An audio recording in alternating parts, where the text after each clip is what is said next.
Die Silicon Valley Tour wird euch präsentiert von US Now, dem Inkubator der Scout24-Gruppe. Wenn ihr gründen wollt, bewerbt euch jetzt um die Förderung eures Startups bei US Now.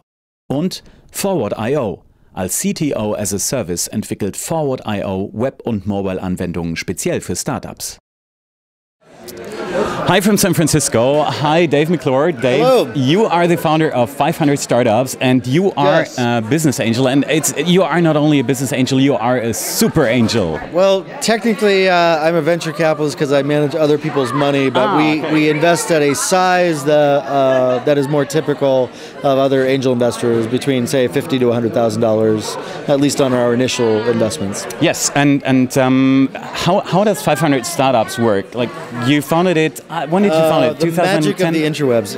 Yes, we started about 2.5 years ago, maybe close to 3 years ago. Okay. Our basic investment thesis is we invest in a lot of startups, usually small checks. We assume most will fail, but a few will succeed. And then we do follow on in larger check sizes than the ones that are working. Good. So we may invest up to $500,000 to $1 million in maybe say 10 to 20% of our initial portfolio. When you talk to big VCs, they say like, okay, now we rather do large tickets, but only a small number of investments. Right. You do the opposite approach. What's better about your approach? Well, we think actually the industry lately requires less capital, at least for a lot of consumer and small business internet services. Most of those startups can probably get off the ground, probably for $25,000 to $100,000. Yep. Probably can get to some level of functional product and customer usage for between $500,000 to $2 million. So we think actually, the industry as a whole over the last 10 years, capital requirements have come down quite considerably. Even though venture maybe has grown larger over the last decade. So we'd rather, put $5 million to work in, 10 or maybe even, 100 companies rather than just one or two. And then select the best ones? And we think our approach is a little bit more quantitative, probably more scalable. We think we're more likely to, find, 10 wins or 20 wins out of 100, whereas someone that's betting, $2 to $5 million in one check, they have to be right a lot more frequently. Right. And you know the companies way earlier, so you know all the basics about them. Yeah, well, and because we're investing earlier at incubation and seed, we're going to have a higher fail rate, so we have to, really spread the net a little bit wider, at least on those first checks, and assume that maybe a third of them sort of get to, Series A or something close to that, and then we can start to double down once we see that there's, a reasonable amount of user traction and monetization. Now, having seen so many startups, what makes startups successful? What is it?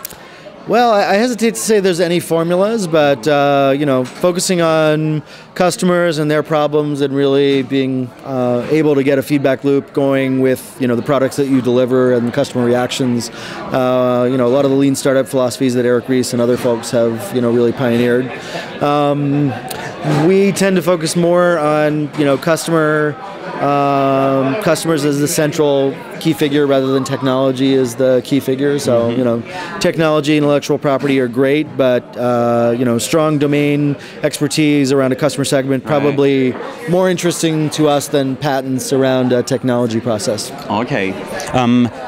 Sometimes I have the feeling that success is not internal in the startup, but it's made by external parties, like investors who really want to make a startup see grow. Or what's your feeling about that? I probably disagree with that statement. You do?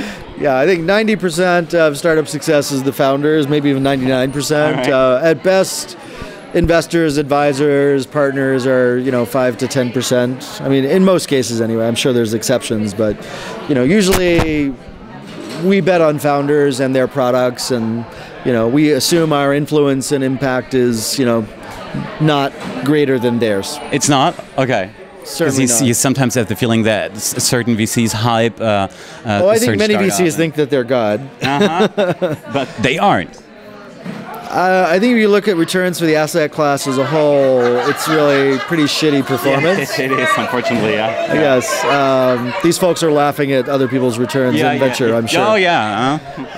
No, there's a very small number of venture capitalists who are successul on a consistent basis, and hard to prove whether they're lucky versus just good. So, I mean, there are very smart people in venture, and I certainly, wouldn't say that they're completely clueless, but I just think as an industry we have a lot to prove, at least in terms of performance. So trying to explore new models for investment, different methods of discovery and support for companies.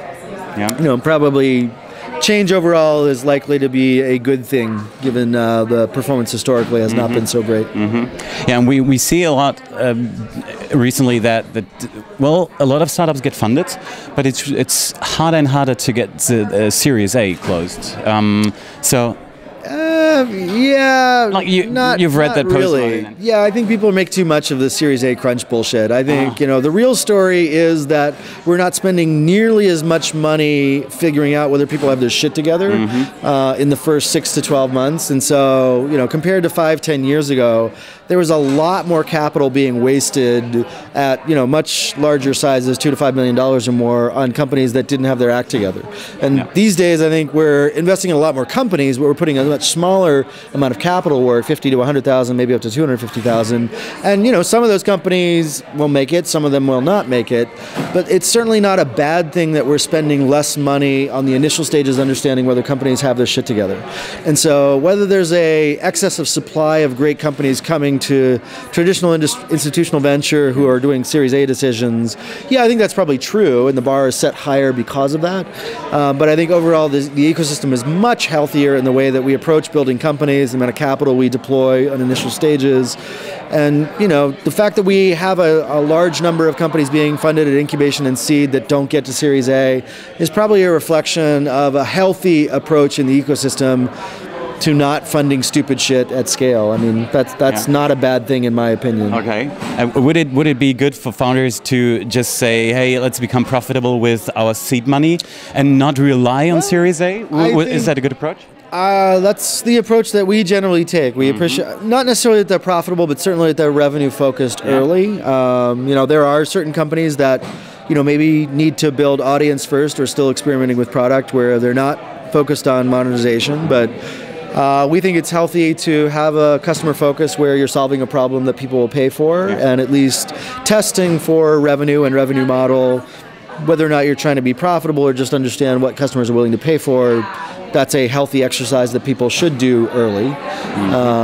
We're still kind of trying to see whether businesses are going to have scale or not. So, in the balance of, has growth potential versus has monetization potential, from an investor perspective, growth is still probably more important than revenue potential, but it shouldn't be that revenue is not explored at all. We should still have some understanding of, the possibility of revenue. Cool. Well, thanks for being here, and thanks for all the answers, and thanks a lot. Thank you.